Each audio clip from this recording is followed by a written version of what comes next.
viongozi wote wa serikali katika idara mbalimbali, watoto wa marehemu, ndugu zake, dada, kaka, wale wote mliosoma naye, kanisa la Mungu aliye hai, viongozi mbalimbali wa dini kuwakilishwa na mchungaji wa kanisa hili na baba mchungaji aliyetambulishwa pale, wakazi wa eneo la Ilala, ndugu jamaa wote na marafiki. Awali ya yote niwape pole sana ya msiba tulionao. Baada ya kuwapa pole katika huzuni nzito iliyotawala mioyo yetu, bado kwa uzuri wa Yesu Kristo hainizuii kuwasalimia Bwana Yesu asifiwe. Enda wakawa watu wa imani nyingine, tumsifu Yesu Kristo. Enda wakawepo wa imani nyingine, auzu billahi minashaitani rajim, wassalamu alaikum. Wenda wasiwepo wa imani yoyote, nanyi tunawasalimu kwa jina la Jamhuri ya Muungano wa Tanzania.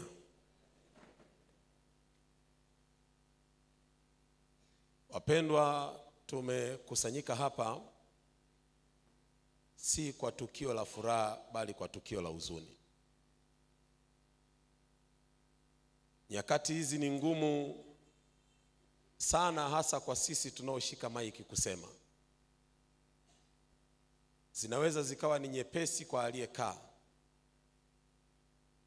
lakini ni ngumu mno kwa aliyeshika maiki. Unamuuliza Mungu, niseme nini? At the peak and pinnacle of life, katika kilele cha maisha, miaka 59 analala. Ndio tu sasa amepata PhD kiserikali. Huo ndio umri wa kiuteuzi sana, maana ndio umri wa experience kubwa, kipindi ambacho ndio sasa unaweza ukashangilia kutumika kwa mapana yake. Ndio mtumishi wa Mungu analala. Lakini vaa wewe viatu, utafute neno la kuambia watoto hawa. Miaka 3, 4, 5 iliyopita wanampoteza baba, bado kidonda akijapona. Leo tena katika uzoefu wa umri wao mdogo wanalazimishwa kusoma risala. Wanajitahidi kuwa na furaha, wanasoma vizuri, wanasema mama, lakini mioyo inaumia. At such a moment, what can you say?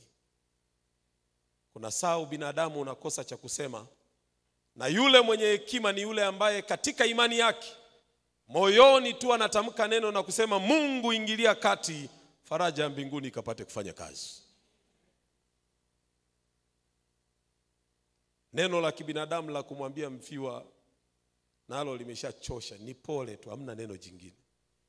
Pole, pole, pole, pole. Ni wimbo uliozoeleka kila siku. Ndipo katika nyakati na saa kama hizi hatuna namna nyingine, ni kumgeukia Mungu aliye chanzo cha uhai na kumuuliza Mungu, unasema nini katika nyakati kama hizi? Hivyo ninawaalika watu wote tuliopo hapa katika imani zetu na uelewa wetu, tulisikie neno la Bwana. Kifo hakizoeleki. Mauti ni adui wa mwisho kabisa ambaye Mungu atamwangamiza. Atazidi kututesa na kututesa na kututesa mpaka siku Yesu atakapomkanyaga mauti na kusema mauti imemezwa, wala haitakuwapo tena. Na kifo kina ubaya na kina uzuri pia. Uzuri wa kifo hakichagui. Tusio na hela kinatulamba, wenye hela kinawalamba. Tusio na elimu tunacho, uwe na elimu hiki hapo. Wengine kwenye nchi zao wanatuita sisi ni nyani, tunakipata, lakini na wao huko pia wanacho. Uwe wa chama hiki cha siasa, unacho. Uwe wa chama kile cha siasa, unacho. Uwe jinsia yake, unacho. Mjinyanyue mseme sisi ni haki za kina mama 50 kwa 50, mnacho. Mwe wanaume, mnacho. Watu wazima wanacho. Watoto wadogo wanacho. So kifo hakichagui. Na ndio maana Qur'ani katika sura 2 ikatenga kusema, Surat Anbiya na Surat Al-Imran, sura ya 3 na sura ya 5. Sema kul au nafs alau al-maut. Kila nafsi iliyoumbwa na Mungu itaonja mauti. Hiyo ni Qur'ani imeandika. Ikitaka tu kutuambia ya kwamba wote we are succumb to death. Yani watu wote tuko katika mielekeo ya kufa. Lakini baadaye maandiko ya Biblia sehemu nyingine yanasema wote hatutalala. Biblia yenyewe inatoa wazo ya kwamba wako wengine watakutwa hai. Kifo kimechanganya watu. Hata umeona siku hizi katika moja ya namna tumechanganyikiwa majeneza yanavyotengenezwa. Mimi natokea Mwanza, ni mwenyeji mno wa jiji la Mwanza. Najua pote wanapotengeneza majeneza. Kaenda bwana mmoja ameanzisha mradi wa kutengeneza majeneza, kakuta jeneza limetengenezwa kama mtumbwi. Jingine limetengenezwa kama kiatu cha mtu. Jingine limetengenezwa kama BMW limewekewa na matairi chini. Yote ni mahangaiko ya mwanadamu kutaka kujifariji, kwa sababu changamoto ya kifo imetupita wote. Haina cha wasomi kwamba mtatengeneza jopo mkijadili kifo, hamna. Hamna kwamba nyie ndio watunga sera wa serikali mkae basi mtunge sera ya kifo, hamna. Tengeneza sera ya maji, sera ya umeme, sera ya mamlaka ya hali ya hewa, mkuu wangu tatengeneza. Lakini nani anaye uwezo wa kutengeneza sera ya kifo? Hayupo. Lakini napoanza kusema neno hili, na wahakikishieni ni mmoja tu ametengeneza sera ya kifo, naye si mwingine bali ni Yesu Kristo mwenyewe. Yeye ametengeneza sera ya kifo. Kifo kimechanganya. Mimi sasa nimesali madhehebu mengi sana. Lakini nimejifunza habari ya madhehebu mengi kwa sababu uchungaji ndio kazi yangu. Lazima nijifunze mengi. Ukienda kwa Wahindu na Wabudha, katika kuchanganyikiwa kwao, wao wamefikia mahali wakasema kifo kinapotokea si kwamba mtu anakufa, ila anabadilisha the state of life. Hali yake ya uhai inabadilika. Pamoja na Wabahai, wao wanasema mtu anapokufa ni kwamba amebadilika, anatoka katika maisha ya mwanadamu, anazaliwa katika kiumbe kingine. Ndio maana ukienda kwa Wahindu, wao hawali chochote chenye uhai, hata sisimizi hawamkanyagi. Maana anaamini akimla sato, kumkata sato, anaamini amemkata dada yake aliyekufa miaka mingi iliyopita. Hawali viumbe vyenye uhai, maana wanaamini ndugu zao waliokufa zamani wamezaliwa katika viumbe vingine. They have changed into the state of life from human being to other beings, kwenda katika viumbe vingine. Lakini ukija katika madhehebu mengine pia, Indonesia wao wanasema ndugu zao huwa wananyamaza kwa muda. Kwa hiyo kila mwaka wanawafufua ili kuzungumza nao. They embalm the body, wanachukua ile miili, wanaitengeneza vizuri, wanaikandakanda, wanaivalisha suti, wanaweka chakula, wanakula nayo. Hiyo yote ni katika hali ya kuonyesha kifo ni zaidi ya akili ya mwanadamu, kimetuchanganya. Na ndio baadaye madhehebu pia za dini zikazaa mazungumzo ya kujifariji. Huko kwingine nilikokuwa zamani, mtu anapokufa kuna mambo 7 tunamtendea. Moja kati ya hayo mambo 7 ni kumswalia ili Mungu akampunguzie kitu tunaita adhab al-kabri, adhabu za kaburini. Na hiyo ibada itaendelea kufanyika ili kumsaidia kule kaburini asiteseke.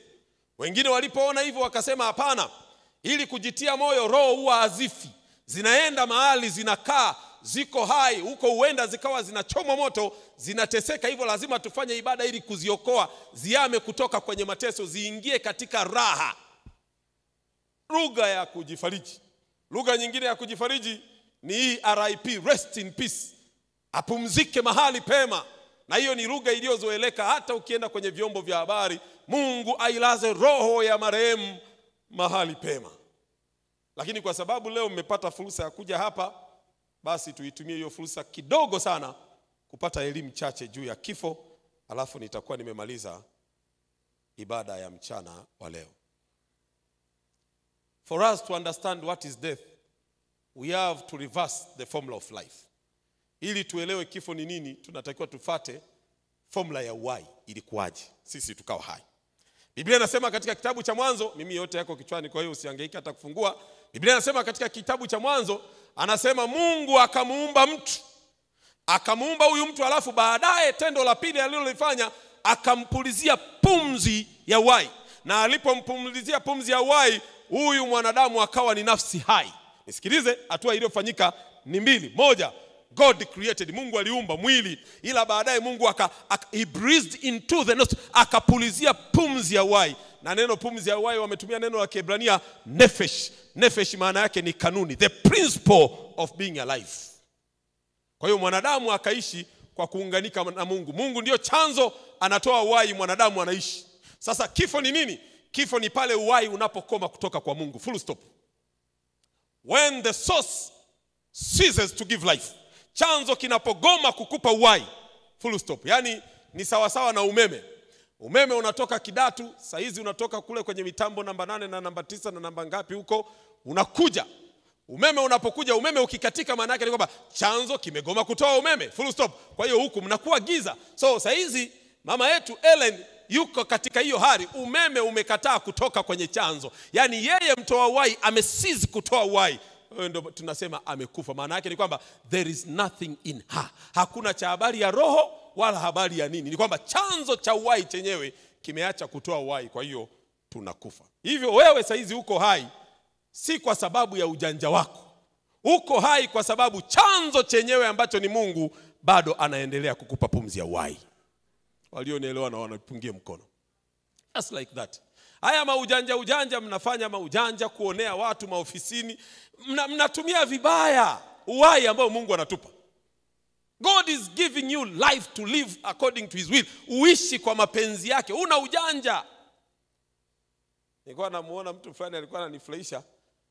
Anasema unajua, ili tuishi sana inabidi tule, tuzingatie kanuni za afya. Nikasema hiyo sentensi ni ya kijinga. Ya kijinga. Wapendwa, kanuni za afya hazituongezei uhai. Kanuni za afya zinatusaidia uhai tulionao tuuishi vizuri. Uhai unatoka kwa Mungu mwenyewe. Na ndio maana unaweza ukashangaa mtu ni mlevi ameishi paka na miaka 90. Na wewe ulikuwa unywi pombe 42. Kacha. Sijasema kunywa pombe ni halali. Nielewe vizuri.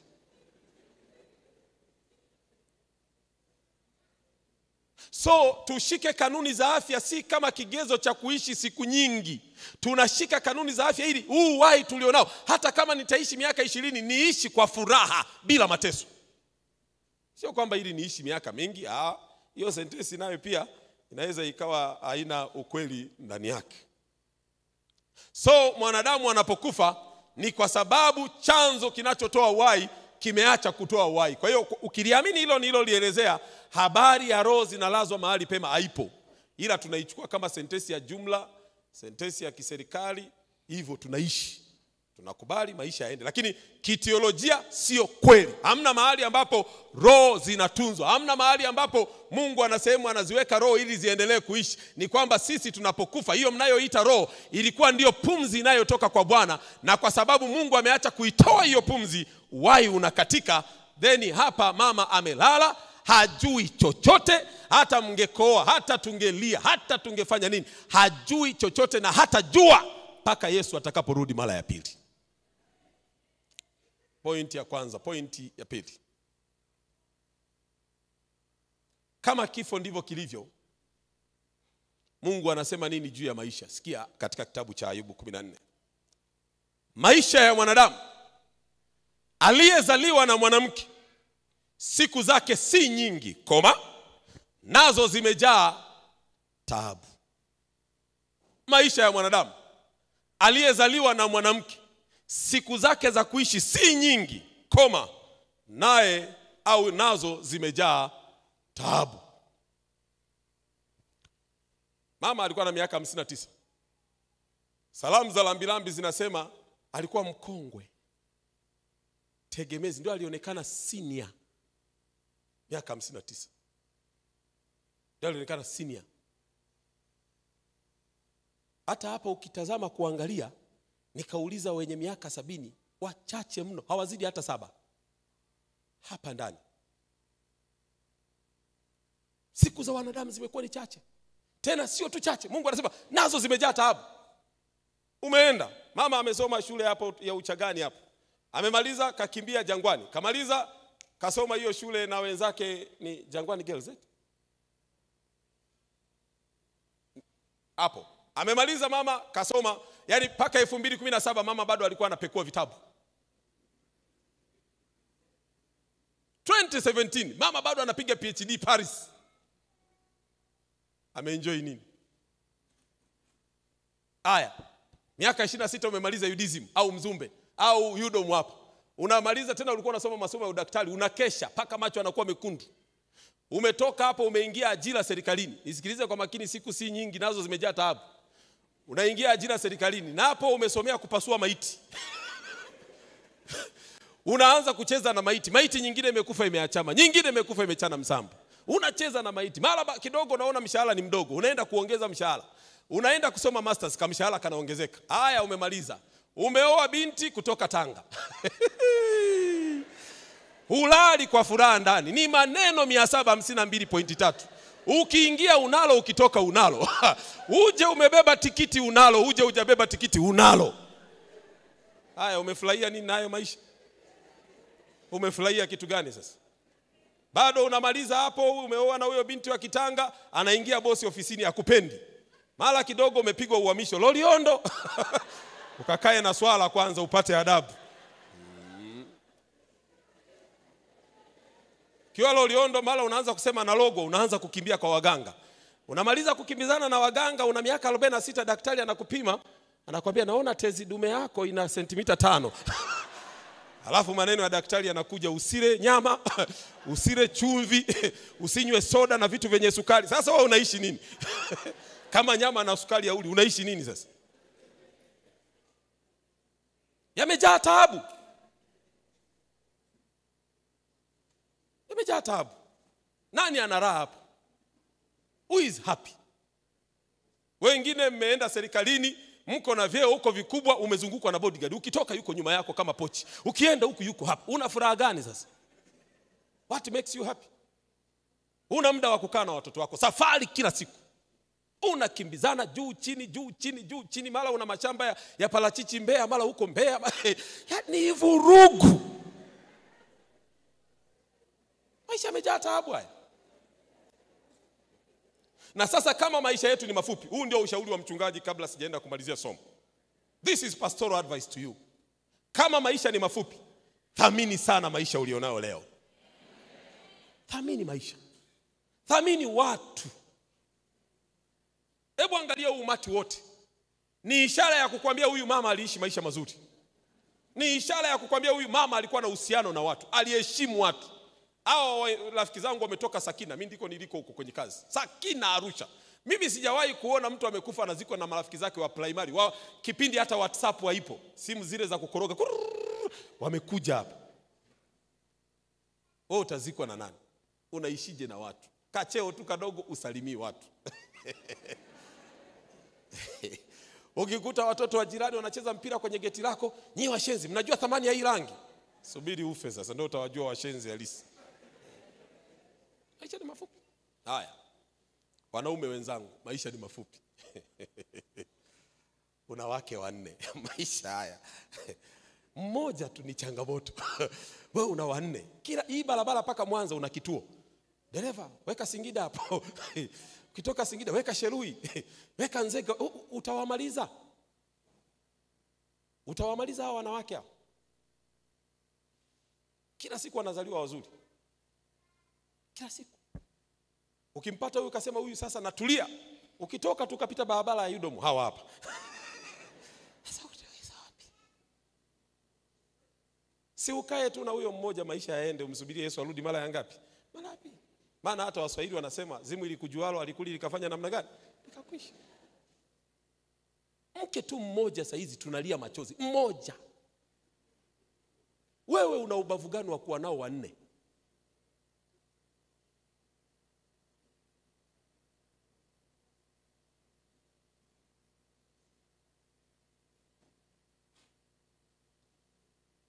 Maisha haya ni mafupi. Juzi ameshauri Dr. Janabi, pombe inatanua mishipa ya moyo. Mwingine daktari mwenzake kaandika kamwambia, umeona wapi chupa ya bia imetanuka?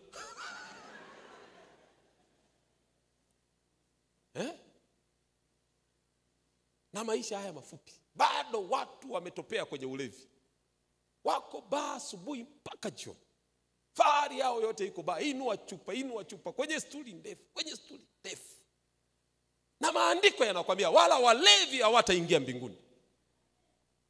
Kama kuna dini yoyote inakufundisha kwamba pombe, nataka nikwambie kaichunguze mara 2. Mimi nataka nikutie moyo mchana wa leo. Maisha haya ni mafupi, kayatumie vizuri. Kwa wanandoa, pendaneni. Love each other.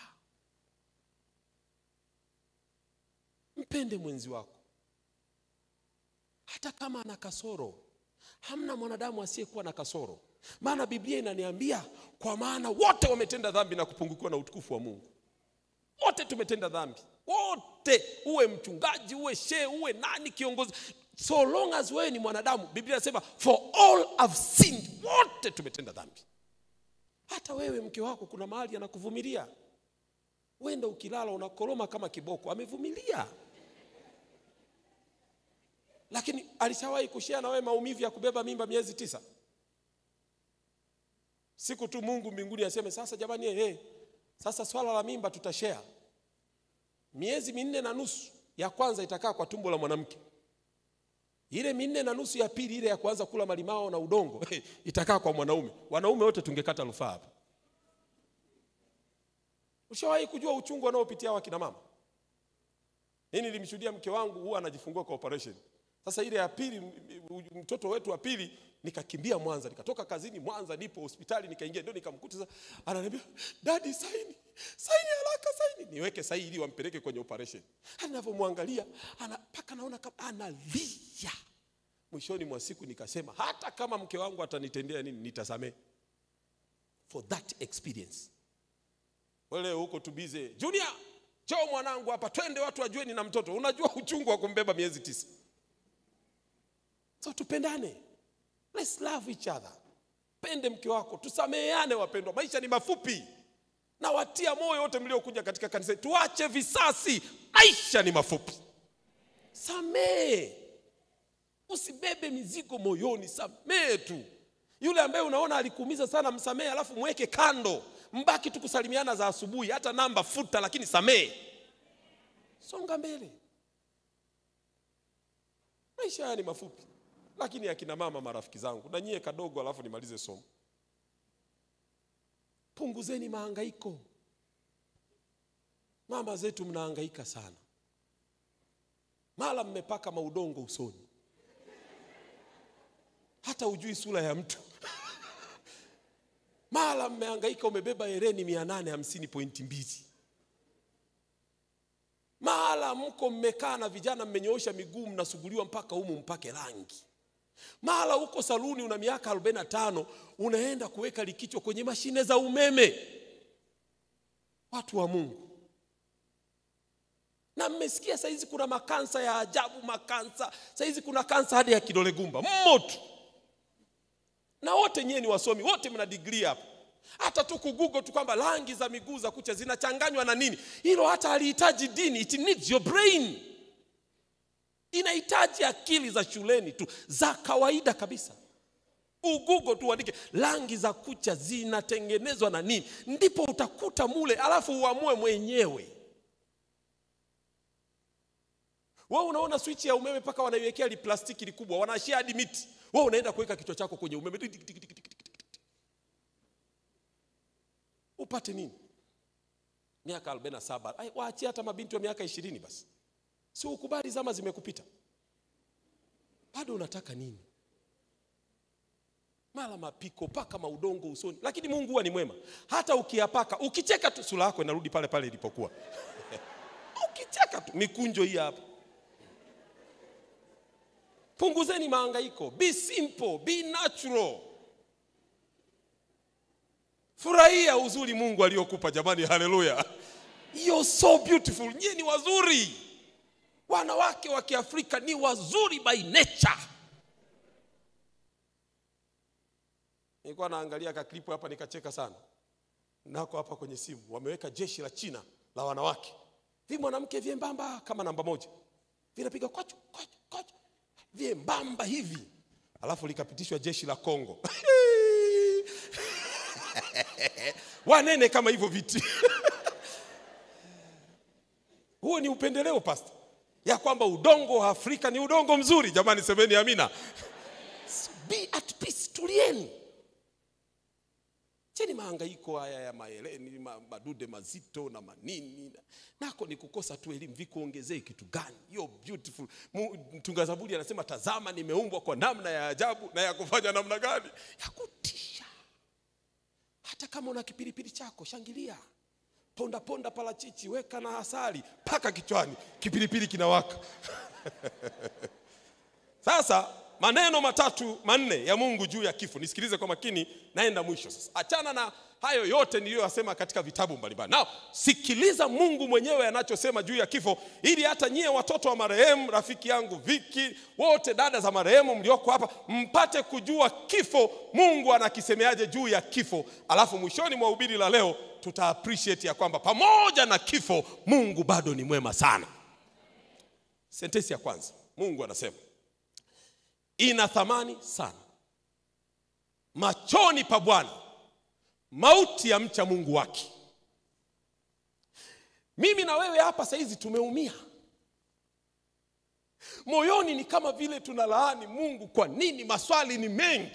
Lakini Biblia inasema pamoja na kuumia kwenu, mbinguni wanasema ina thamani sana mauti ya Helen mchana wa leo. Neno thamani wanatumia neno la Kiebrania kokad. Kokad maana yake ni madini yanayong'aa. Kumbe nyie kifo mkikiona katika hali hii, mbinguni wao wanaona Helen kwao ni almasi. Ni kitu cha thamani kubwa sana. Wakati maiti ikifia nje ya nchi mkiwa mnasafisha kwenye ndege, wanagonga hapo, wanabandika na strip, wanasema a good of no value, mzigo usiokuwa na thamani. Lakini mchana wa leo nawaambieni, hata wangebandika makaratasi pote, hata ndege nzima wakiandika mzigo usiokuwa na thamani, mbinguni wanasema sawa, hiyo ni duniani, lakini kwetu mcha Mungu anapokufa, hiyo mauti ina thamani sana. 1, 2, sentensi ya pili. This is very theological, lakini nitaisema katika layman language. Katika Yohana 11 mstari wa 25, Yesu kwa maneno yake anasema, amini amini nawaambia, mimi ndimi huo ufufuo, kweli na uzima, yeye aniaminie mimi, ajapokufa atakuwa anaishi. Nisikilize kwa makini. Wote mmejifunza, wote hapa mmeenda shule. Siku hizi Tanzania elimu ni bure. Kuna kitu kinaitwa nyakati au tenses in English. Listen to that language, there is tense in it. Amini amini nawaambia, aniaminie mimi, ajapokufa, past tense. Atakapokuwa amekufa, wakati uliopita hali timilifu. Atakuwa anaishi wakati uliopo, tendo endelevu. Kama Helen alimwamini Mungu, kwa Mungu ajafa. Hamjanielewa bado. Ngoja niwashukie hapa. Unajua nyinyi ni wateja. So let me come closer. Sisi kwetu Helen amekufa, lakini kwa Mungu anaishi. Sasa unisikilize nikutafsirie kutoka kwenye lugha ya asili ya Biblia. Mama, ndio eneo langu mimi nililojidaia, kama nyinyi mlivyo na PhD za. Neno atakuwa anaishi. Neno uzima kwa Kiyunani wanatumia maneno mawili. Neno la kwanza wanatumia neno bios. Unapopata neno biology, bios and logos. Wote mmesoma biology hapa. Bios maana yake ni uhai wenye mwisho. Yesu anasema yeye aniaminie atakufa kwa uhai wake wenye mwisho. Bios, atakufa, utaisha. ndio Ellen hapa umeisha. Lakini anasema sasa, kwa kuwa aliniamini mimi, kuna uhai mwingine ambao hauna mauti unaitwa Zoe, ambao ni uzima wa milele. Kwa hiyo huyu Ellen kwa uhai wetu wa biosi amekufa, sawa. Lakini kwa kuwa uzima wa milele una Yesu Kristo, kwa Yesu ajafa, bado angali akiishi. Kwa nini? Ndio maana Yesu anawaambia rafiki yetu Lazaro ajafa, amelala. Kumbe kifo ni pumziko. Yesu atakapokuja uhai unaendelea pale pale. Walionielewa nipungie mkono namna hii. Sentensi ya 3 sasa. Mungu anasema katika Ufunuo sura ya 14 mstari wa 13 na wa 14. Sikiliza vizuri. Kisha baada ya hayo nikamuona malaika mwingine ameketi katika wingu jeupe, na ana mundu mkali mkononi mwake. Naye malaika mwingine akaja akapaza sauti akamwambia, chukua mundu wako sasa, utupe, uende ukavune, maana ngano imekomaa. Kumbe kifo ni mavuno. Na mnavoogopa kufa. Mmeikataa hiyo. Narudia tena. Yesu kwenye wingu jeupe ameshika mundu, akaambiwa urushe uende ukaivune dunia. Kumbe kifo kwa Yesu ni kuvuna. Anavuna watu wake. Kama kusingekuwa kuna uhai baada ya kifo, maana yake mavuno yasingekuwa na thamani. Lakini kama kuna maisha baada ya kifo, Mungu tuvune na jina lako lipate kutukuzwa. Alafu taswira ya mwisho ya kifo hii hapa.